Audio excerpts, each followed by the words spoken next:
j'espère que vous allez bien. Moi, je vais super bien. Ça fait longtemps. Ça fait longtemps qu'on ne s'est pas vu sur ma page. Ça fait longtemps que j'ai pas fait des vidéos, mais j'espère que vous allez bien et que tout se passe très très bien chez vous. Moi, je vais super bien. Donc, ce soir, je voudrais partager avec vous un petit moment ensemble et j'espère que ça va être une petite série.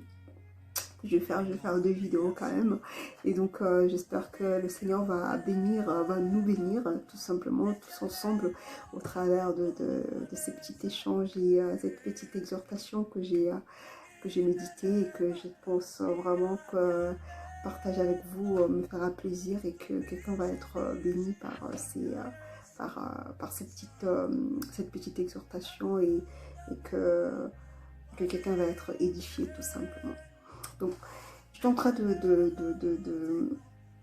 je fais justement, comme je disais tout à l'heure, c'est une série d'exhortations que je suis en train de faire. Je passe en direct sur une chaîne. Et donc, je me suis dit, ben, je vais faire quand même une vidéo spéciale pour mes abonnés. Et puis partager ensemble avec vous, tout simplement. Et comme ça, vous aurez accès. Et puis le regarder enfin, quand vous voulez et à n'importe quel moment. Donc, je parlais de vaincre le forteresse. Donc, le forteresse qu'on a dans notre vie, le forteresse qui peut se présenter à notre vie, comment faire pour vaincre ces forteresses-là? Qu'est-ce qu'il faut faire pour pouvoir vaincre ces forteresses-là? Et passer de l'autre côté tout simplement de ce qui est meilleur, de ce qui est bon. Alors, par définition, une définition qui est pas spirituelle, une définition qui est normale, une forteresse, c'est tout simplement un lieu fortifié dans le but de résister à une éventuelle attaque de l'ennemi. C'est-à-dire qu'un pays, une ville, qui sont aujourd'hui, c'est représenté différemment par des frontières où il y a des soldats, ainsi de suite, vous connaissez un peu. Mais dans l'ancien temps, quand une ville se sentait en danger et qu'il y avait l'ennemi justement qui était de l'autre côté, par peur, par crainte de perdre le contrôle, par peur que l'ennemi puisse s'introduire dans la ville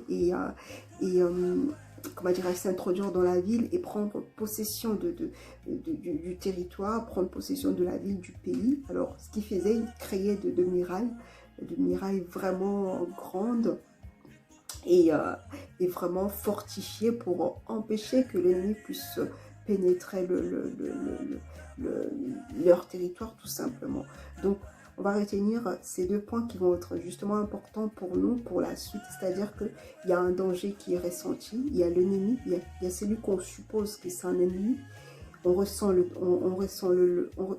l'ennemi, celui qu'on suppose être l'ennemi, on ressent les dangers et on a la peur de perdre le contrôle sur notre territoire. Et par conséquent, on crée une forteresse qui va empêcher l'autre de venir prendre possession de notre territoire.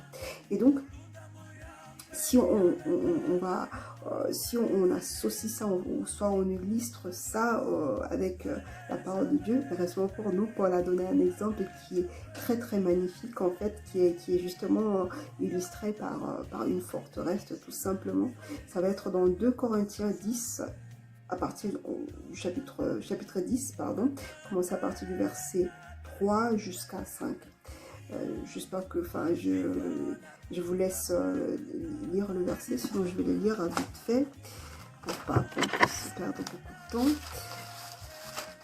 Je disais 2 Corinthiens 10, chapitre 10 justement, verset 3 jusqu'à 5. Donc il dit ceci: si nous marchons dans la chair, nous ne combattons pas selon la chair, car les armes pour lesquelles nous combattons ne sont pas charnelles, mais elles sont puissantes par la vertu de Dieu pour renverser les forteresses. Nous renversons le raisonnement et toute hauteur qui s'élève contre la connaissance de Dieu et nous amenons toute pensée captive à l'obéissance de Christ.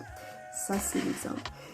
Paul essaie de nous faire comprendre que nous, en tant qu'enfants de Dieu, sur cette terre, sur cette terre tout simplement, nous avons un combat de vie, un combat qui n'est pas charnel, un combat qui est représenté par des forteresses. Et par la suite, il essaie de nous expliquer c'est quoi qu'il essaie d'illustrer justement par une forteresse.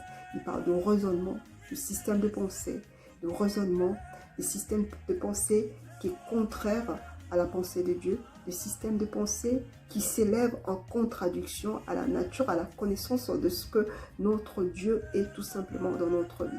Un système de pensée qui nous empêche, pas qui nous empêche, pardon, un système de pensée qui est contraire à la pensée de Dieu, un système de pensée qui change la connaissance de la vraie nature de Dieu dans notre vie. Et il nous dit que ces combats-là, nous devons combattre. C'est ça le vrai combat pour lequel nous combattons en tant qu'humains sur cette terre.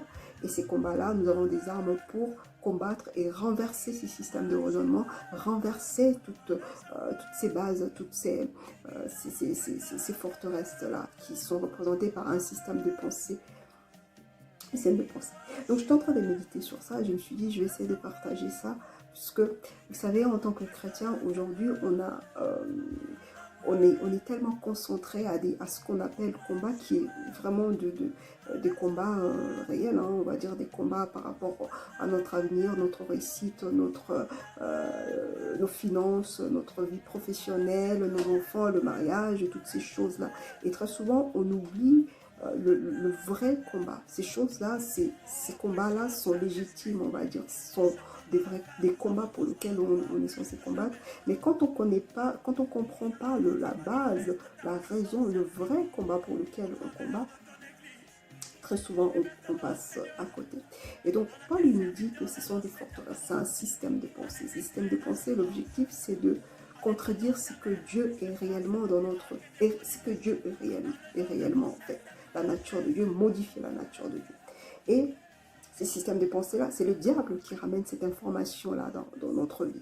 C'est-à-dire que le diable injecte cette information. L'information, elle vient en toi, elle est travaillée, manipulée, et pour que par la suite, elle se transforme en une forteresse, justement, qui va t'empêcher à entrer vraiment dans le plan de Dieu dans ta vie. Pourquoi le diable fait ça? Parce que, comme je disais tout à l'heure, le vrai combat, c'est le combat de pensée. Le vrai combat pour le diable, c'est de continuer à maintenir nos vies sous son contrôle, de continuer à maintenir la vie des hommes sous son contrôle. S'il peut, il peut décréditer Dieu en face de l'homme, ça lui arrange, parce qu'il sait qu'en faisant ça, il continue d'avoir le contrôle dans la vie de l'homme. Et quand il fait ça, en fait, c'est parce qu'il se sent en danger. Il sent que la personne est proche de passer une étape supérieure, de passer de l'autre côté, de passer de l'autre côté du miracle. Il sent que Dieu veut entrer. Et il sent même pas que Dieu veut entrer. Il sent que la vie de cette personne-là est en train de l'échapper. Il sent que la vie de cette personne-là est en train de partir, on va dire, sous contrôle total de Dieu. Et comme lui, son objectif, son envie, ça a toujours été d'être égal à Dieu, parce que c'est ça son objectif, il considère qu'il a droit et qu'il a le besoin de garder contrôle. Et par conséquent, il injecte ces informations-là qui font que tu décrédites Dieu, il décrédite Dieu, il change la nature de Dieu dans tes pensées. Comme ça, lui, il continue d'avoir son contrôle sur ta vie. Je vais donner un autre verset que vous allez lire peut-être plus tard. Dans Genèse 3, par exemple, vous allez lire tout le verset, ou soit commencer à partir du verset 1 jusqu'au 5, mais même le verset 2 carrément. C'est l'histoire d'Adam et Ève, tout simplement. Lorsque Dieu crée ces hommes-là, il crée Adam, il crée Ève aussi, et il leur donne justement la responsabilité pour continuer, pour reproduire, pour continuellement... remplir la terre, comme vous le savez tous, c'est la promesse de Dieu quand il leur dit ça. Et c'est qu'à ce moment-là où Adam et Ève sont censés passer une étape, avancer, accomplir quelque chose, entrer vraiment du coup dans la vraie destinée pour laquelle ils ont été créés. C'est là que le diable s'est présente. Il s'est présente devant Ève, avec cette information qui est tellement transformée, qui est tellement modifiée, qui est tellement maquillée, vous savez, pour que ça semble vrai, pour que le diable, pour que la personne qui reçoit l'information puisse trouver que c'est, ah ben, il a peut-être raison. Donc ça, c'est bon, voilà. Donc on retient encore que c'est lorsqu'il se sent en danger, il sent que l'homme veut entrer maintenant dans le plan de sa vie. L'homme veut entrer maintenant dans les destinées de sa vie. L'homme veut maintenant entrer dans le plan de Dieu. Et dans le plan de Dieu, c'est Dieu qui a le contrôle. Dans le plan de Dieu, c'est Dieu qui dirige les choses vers son objectif qu'il a dans notre vie tout simplement. Et c'est quand il ressent ces dangers-là qu'il va essayer maintenant d'infiltrer des informations. Des informations qui sont très souvent inaperçues parce que c'est des informations qui sont des mensonges maquillés. Si on va plus loin, lorsque Christ descend de la montagne, justement avant de commencer son ministère, vous savez, avant maintenant d'entrer dans la destinée, dans ce pourquoi Dieu lui a envoyé sur cette terre, qu'est-ce que le diable fait? Il se présente aussi pendant ce moment-là où il sent qu'il y a quelque chose qui va l'échapper. Il sent que maintenant, la vie de cette personne va être dirigée selon le plan de Dieu. Alors là, il se présente. Je vous laisse, vous allez lire aussi le verset, c'est dans Luc 4, si je ne me trompe pas, Luc 4, commence à partir du verset 1 jusqu'à un peu plus bas, pour voir un peu toute l'histoire. Elle dit que Christ, quand il descend la montagne, bien chargé en plus, il y a le Saint-Esprit, à l'onction de Dieu en lui, il y a le Saint-Esprit qui déborde en lui après 40 jours de jeûne et prière. Mais à ce moment-là, le diable, il vient, il se présente avec des idées. Regarde, si tu fais ça, je vais te donner ça. Et quand Christ lui dit, mais il est écrit ça, lui aussi il lui donne la parole aussi. Il dit, ben, il est écrit aussi. C'est-à-dire qu'il ramène ce qui peut sembler vrai, il va maquiller cette vérité-là pour essayer de persuader à la personne qui est en face que c'est la vérité. C'est une petite information qui est vraiment rusée, qui est vraiment modifiée, qui peut sembler réelle. Et lorsque cette information-là est infiltrée, cette information-là, c'est comme une charge en fait qui va par la suite fabriquer une forteresse qui va faire que tu réunis la nature de Dieu, la connaissance de Dieu, et par conséquent, tu es loin de Dieu, et par conséquent, ta vie est sous le contrôle du diable. Toutes ces choses, pourquoi le diable le fait? Tout simplement parce qu'il a envie de maintenir son contrôle. C'est ça le vrai combat. Parce que le combat, c'est pas toutes ces choses qu'on désire, des choses de la vie, tout ça qu'on a besoin. Parce que moi, je réfléchissais, je me disais, parce que des fois, quand tu regardes, tu vois les gens qui sont dans le monde, qui prient même pas, qui connaissent pas Dieu, qui sont même peut-être même athées, qui réunissent carrément l'existence de Dieu. Tu as comme raison que ces gens, ils ont ces choses matérielles. Quand tu regardes ça, et là, tu peux comprendre tout de suite que le vrai combat, c'est pas les choses matérielles. Ces gens-là, ils ont toutes ces choses-là, tout simplement. Pourquoi? Parce que le diable a déjà le contrôle sur leur vie.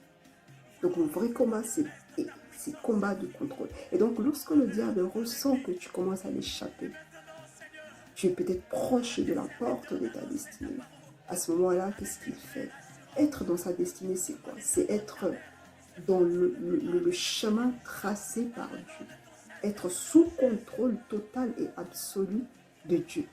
Et quand il ressent ça, quand il ressent ces dangers-là, que tu commences à l'échapper, soit c'est le temps où Dieu a prévu maintenant que tu puisses vraiment entrer dans le travail pour lequel il t'a appelé. Quand il se sent en danger à ce moment-là, il s'élève pour créer toutes ces choses. Alors pour matérialiser toutes ces choses, j'ai pris quelques exemples, j'en ai pris 5, mais on va développer un peu plus après. Donc la première chose ou le premier exemple que j'ai pris, c'est la peur. La peur, ou soit on va aligner ça avec l'incertitude.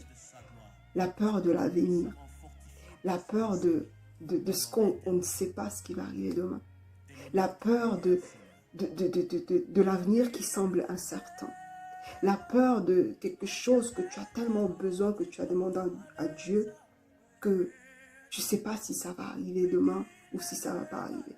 Tu as cette peur-là en toi, tu as cette crainte-là en toi. De fois même, tu peux être là, tu dors en plein milieu de la nuit, tu te réveilles, tu sursautes parce que tu as tellement la peur que tu ne sais pas qu'est-ce qui va arriver demain. Cette peur-là fait que tu décrédites Dieu. Cette peur-là, c'est comment dirais-je, c'est la conséquence de manque de foi en Dieu. Et quand tu ne crois pas en Dieu, tu traites Dieu de menteur par rapport à ce que lui, il t'a promis. Par rapport à ce qu'il a dit. C'est-à-dire que tu penses que ce qu'il a dit, tu as tellement cette peur-là en toi. Et le diable aime bien maintenir les gens dans cette position-là. Et Dieu, il ne travaille pas avec les gens qui ont la peur. Parce que la peur, ça génère le doute. Et le doute, la Bible nous dit dans Jacques, je vous laisse, vous allez lire aussi, dans Jacques 6, Jacques 1, pardon, Jacques chapitre 1, verset 6 jusqu'à 8, essayer d'aller jusqu'à là. Elle lui dit qu'une personne qui s'approche de Dieu avec des doutes, que cette personne n'espère même pas recevoir quelque chose de la part de Dieu. C'est-à-dire que quand le diable vient implanter la peur, comme une brique de forteresse, la peur va engendrer le doute. Et le doute, c'est une chose, c'est quelque chose qui fait que Dieu ne peut pas te donner quelque chose. N'espère même pas recevoir si tu as des doutes. Et le diable, en sachant cette réalité, qu'est-ce qu'il fait? Il vient planter ça dans ta vie. Tu peux être là, Dieu t'a montré des choses, Dieu t'a parlé des choses sur ton avenir, sur ton futur. Il t'a montré noir et blanc dans des rêves. On a prophétisé sur toi. Mais comme ça n'arrive pas selon toi, comme quand tu veux, parce que tu penses que ton temps, c'est le temps de Dieu, parce que tu penses que si Dieu t'a dit que je vais faire ça, ça doit arriver absolument là, tout de suite, ou cette petite confusion-là, ces moments-là où on pense qu'il y a un vide, où Dieu ne fait rien. Le diable, il profite maintenant pour venir mettre des doutes. Tu vas commencer à dire, est-ce que c'était vraiment Dieu qui m'avait parlé? Est-ce que ce n'était pas mes pensées? Est-ce que ce n'est pas pour les autres? Est-ce que vraiment je suis capable de le faire? Est-ce que ça va arriver?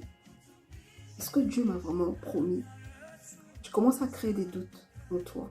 Et ces doutes-là font que tu n'auras rien.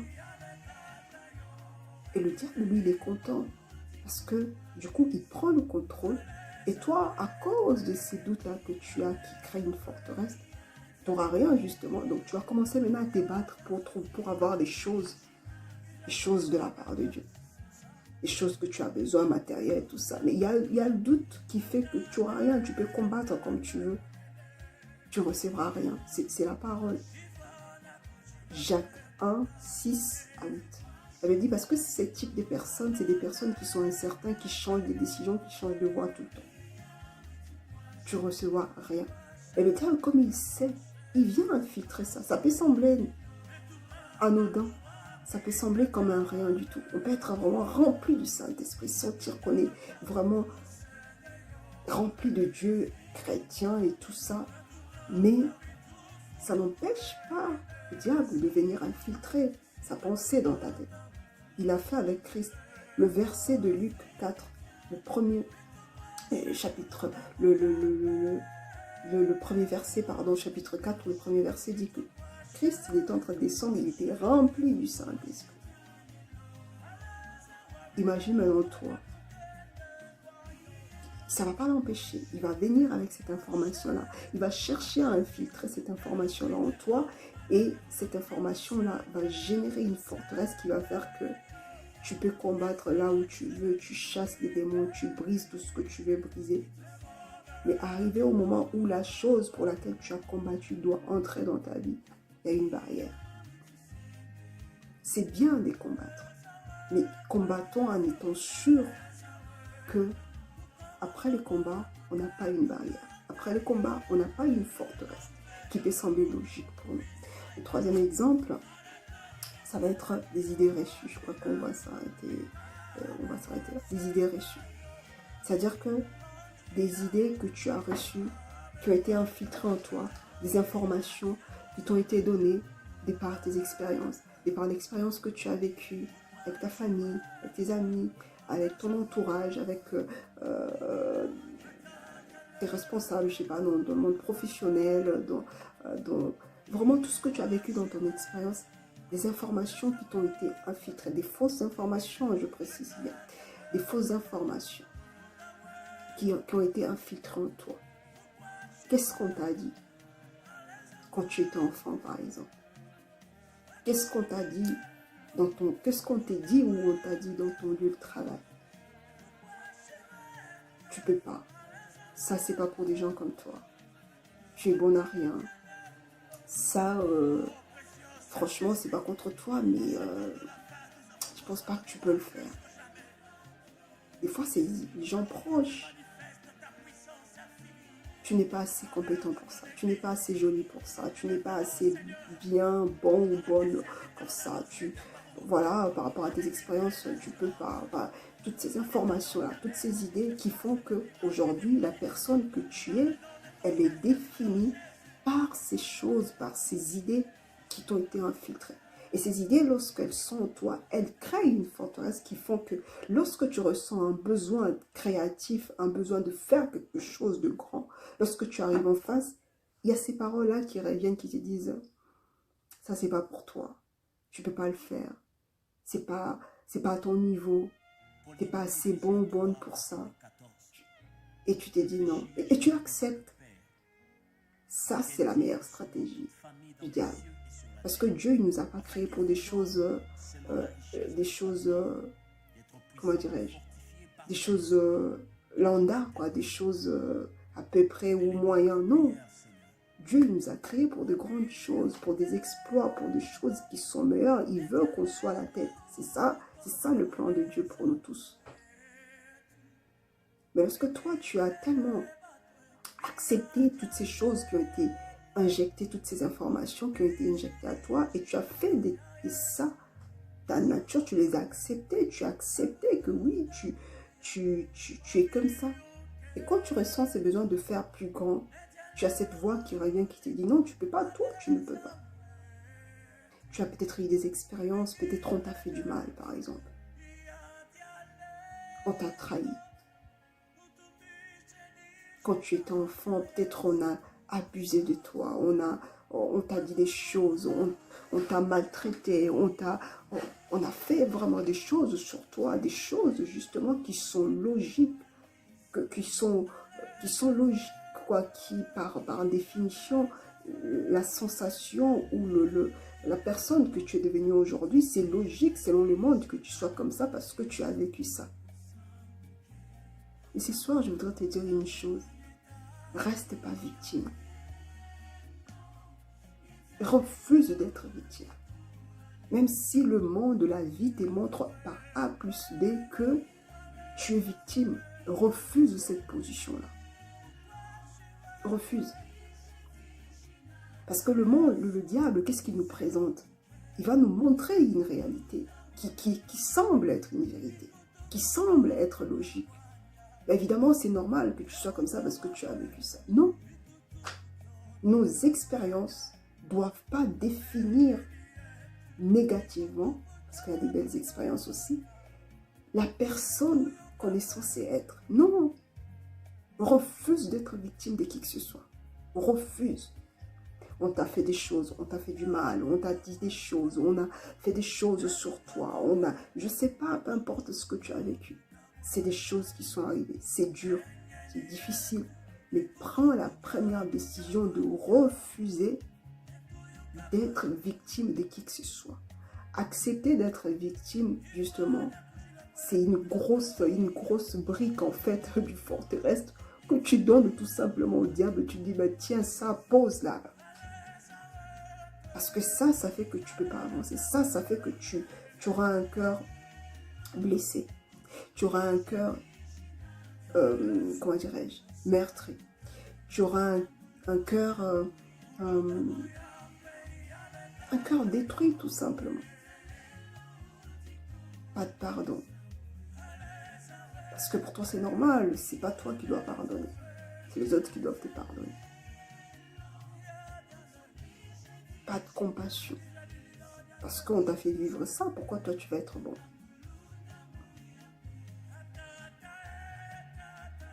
Refuse. Refuse d'être victime de quoi que ce soit. Parce que ça, c'est une forteresse que le diable ramène dans la vie de plusieurs pour t'empêcher d'avancer. Parce que Dieu, justement, il ne travaille pas avec un cœur qui est blessé, qui est détruit, qui est froissé. Non. Donc tu n'es pas guéri, Dieu ne va pas travailler avec toi. Tant que tu n'es pas guéri, Dieu ne va pas te donner des responsabilités. Tant que tu n'es pas guéri, Dieu ne va pas t'amener dans une autre étape. Parce que c'est avec le cœur que Dieu travaille. Tu peux être là en apparence tellement spirituel. Mais si ton cœur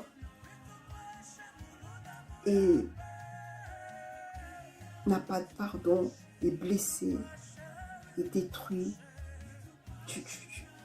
tu vas vivre, mais tu ne vas pas expérimenter la gloire de Dieu. Alors refuse ces idées reçues-là. Refuse ces idées-là qui sont aujourd'hui, qui ont défini la personne que tu es aujourd'hui. Ces idées négatives, ces choses impures, ces choses, ces informations, parce que ces informations sont fortes quand même. Elles peuvent définir la vie d'une personne. Ce soir, je voudrais t'exhorter. On va continuer la deuxième session demain pour savoir comment justement faire pour vaincre toutes ces choses-là.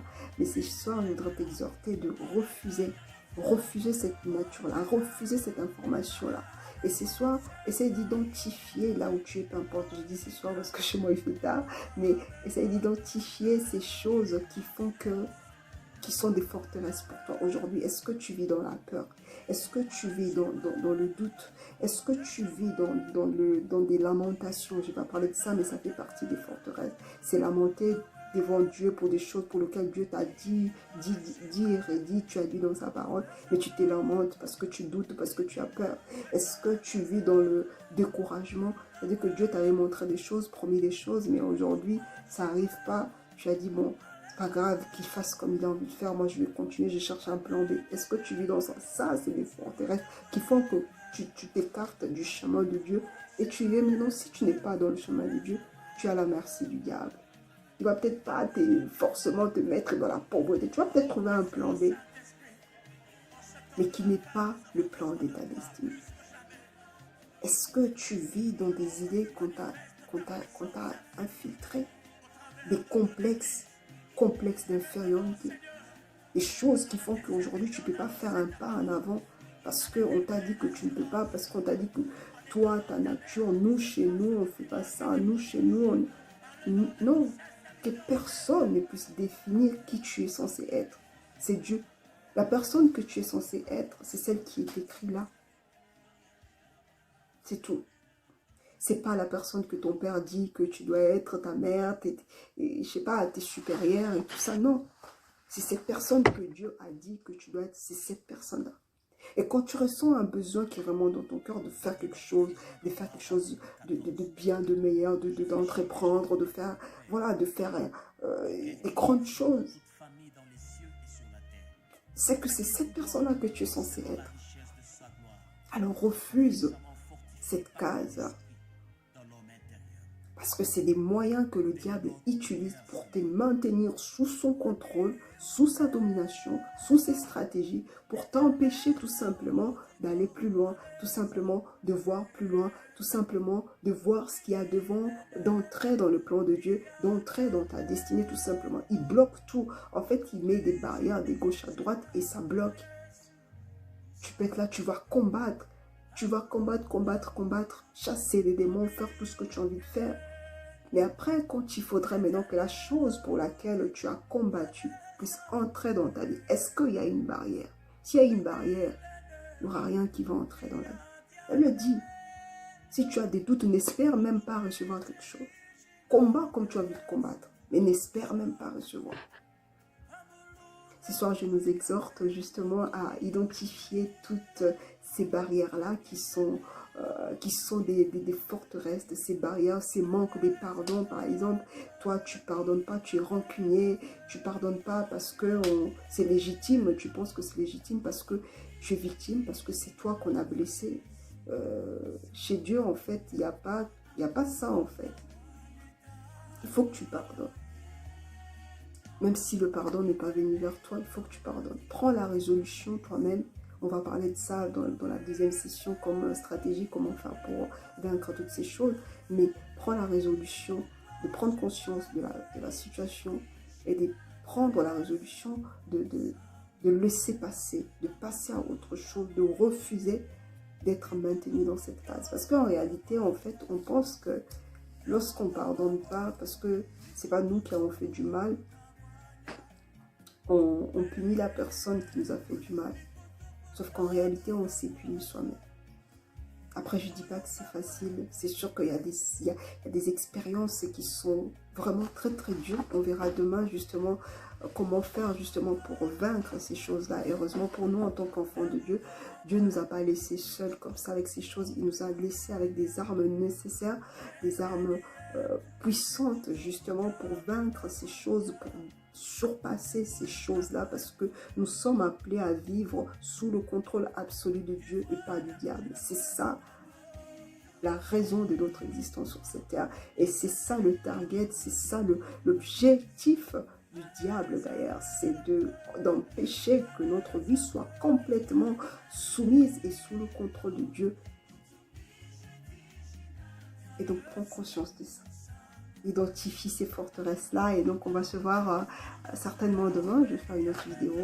Je serai en direct. Et puis après, je vais faire une vidéo après, justement, pour expliquer, pour qu'on parle un peu de comment faire, justement, pour vaincre ces choses. Qu'est-ce que Dieu nous a donné comme arme? Comment faire pour résister à ces choses? Qu'est-ce que Christ nous a laissé comme possibilité, comme moyen pour vaincre ça, parce qu'il y a des choses qui sont beaucoup plus profondes, des blessures qui sont beaucoup plus profondes, qui ne peuvent pas partir comme ça du jour au lendemain parce qu'on a parlé comme ça, non. C'est pour ça que je prie vraiment que cette parole soit un moyen que Dieu va utiliser justement, non pas seulement pour toucher ton cœur, mais ta pensée, pour changer ta pensée, mais pour toucher directement ton cœur, parce que c'est vraiment du cœur qu'on parle. Car la Bible dit que garde ton cœur plus que toute autre chose, parce que Dieu, c'est ton cœur qu'il a besoin, c'est pas tout ce qui est dehors. Donc, je bénis Dieu pour ces moments, et j'espère vraiment que quelqu'un a été béni, quelqu'un va être béni. Quelqu'un va être béni, et puis demain, on va voir ensemble comment faire justement pour pouvoir passer de l'autre côté, pour pouvoir vaincre ces choses et comme ça vivre pleinement dans la volonté de Dieu. Que mon Dieu vous bénisse. Shalom tout le monde.